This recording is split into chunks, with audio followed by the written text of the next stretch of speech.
आमना एक गरीब बच्ची थी। उनकी माँ लोगों के घरों में नौकरानी थी, जबकि उनके पिता एक फैक्ट्री कर्मचारी थे। उनके माता पिता की आय कम होने के कारण उनके घर में हमेशा गरीबी बनी रहती थी। उसका 10 साल का एक छोटा भाई था और वह 16 साल की थी। चूंकि पैसे की बहुत कमी थी, उसके माता पिता ने उसे सड़कों पर भीख मांगने के लिए कहा।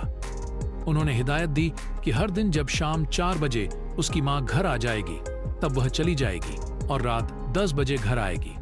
उसका भाई घर पर ही रहेगा। पहले तो वह जाने और भीख मांगने से झिझकती थी, लेकिन जब उसके पिता ने उसे डंडे से पीटा, तब उसे सहमत होना पड़ा। यह उसका पहला दिन था। वह एक रेस्तरां के सामने सड़क पर लोगों से खाने के लिए पैसे देने की भीख मांग रही थी, लेकिन किसी ने उसकी मदद नहीं की। तभी रात 9 बजे एक आदमी रेस्टोरेंट से बाहर आया और उससे बोला, लड़की, मेरी कार में तुम्हारे लिए कुछ खाना और पैसे हैं। मेरे साथ आओ और अपनी पसंद का खाना चुनो। वह आमना को अपनी कार तक ले गए और उनसे अंदर बैठने का अनुरोध किया। जब वह बैठी तो उसने तुरंत कार के दरवाजे बंद कर दिए और उसे अपने कपड़े उतारने को कहा।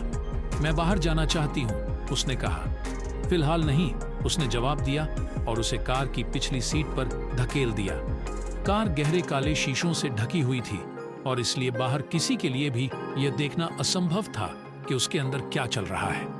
अब वो दोनों पिछली सीट पर थे। उसने जबरदस्ती उसके सारे कपड़े उतार दिए और उसके साथ बलात्कार किया। जब उस आदमी ने उसके साथ संभोग किया तो वह दर्द के कारण बहुत रोई। जब उसका काम पूरा हो गया तो उसने उसे जाने की अनुमति दे दी। उसके जाने से पहले उसने उसे 1000 दिए और कहा कि वह अक्सर इस रेस्तरां में आता है। जब भी वह उसके साथ कार में आएगी